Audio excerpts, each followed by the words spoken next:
بيان إلى الرأي العام.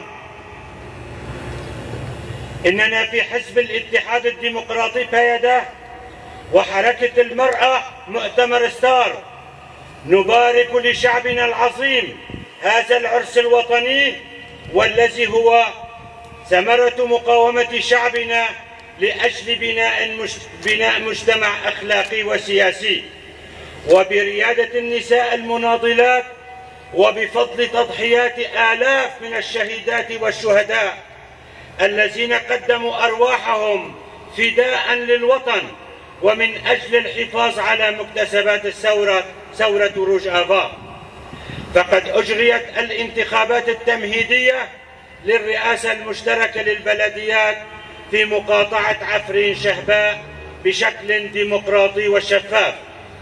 لذلك فقد توجه الآلاف من أبناء مقاطعة عفرين شهباء صباح أمس في 30 نيسان 2024 إلى صناديق الاقتراح شيبا وشبابا ونساء من أعضاء حزبنا والتنظيمات المجتمعية والنسائية لاختيار ممثليهم في بلديات المقاطعة.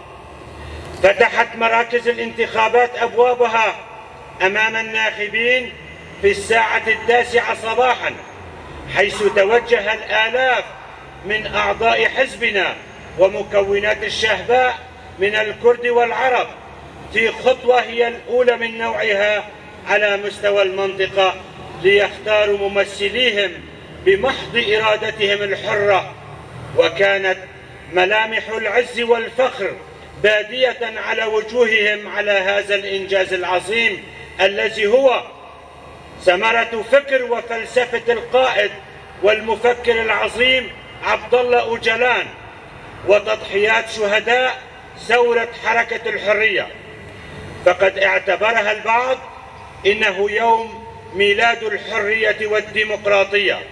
والملفت في مجريات العملية الانتخابية هو الروح المعنوية والحماس التي تحل بها الأهالي والأعضاء، وكما للمرأة بصمتها الواضحة من خلال المشاركة الفعالة.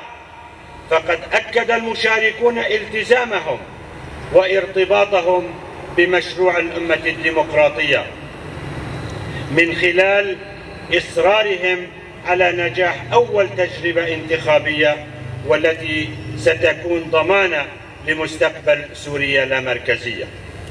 كما نتقدم بجزيل الشكر لكل من ساهم في إنجاح هذه الانتخابات من اللجنة التحضيرية للانتخابات والإعلام وقوى الأمن الداخلي وقوات حماية المجتمع ومجلس عوائل الشهداء وحركة المجتمع الديمقراطي تابدأ وكافة المجالس والكومينات في المقاطعة واللجنة التي أشرفت على الانتخابات من حلب.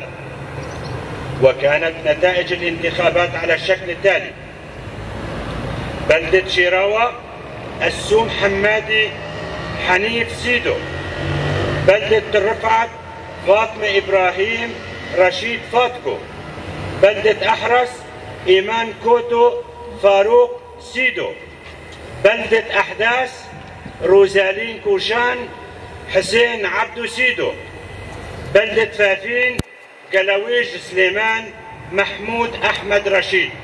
المجد والخلود لشهداء الديمقراطية. بيجي ساروق أبو، بيجي ساروق أبو، بيجي ساروق أبو، بيجي ساروق أبو. شاهد نمرن، شاهد نمرن، شاهد نمرن، شاهد نمرن، شاهد نمرن، شاهد نمرن. جنجيان آزادي، جنجيان آزادی، جنجيان آزادي، جنجيان آزادی.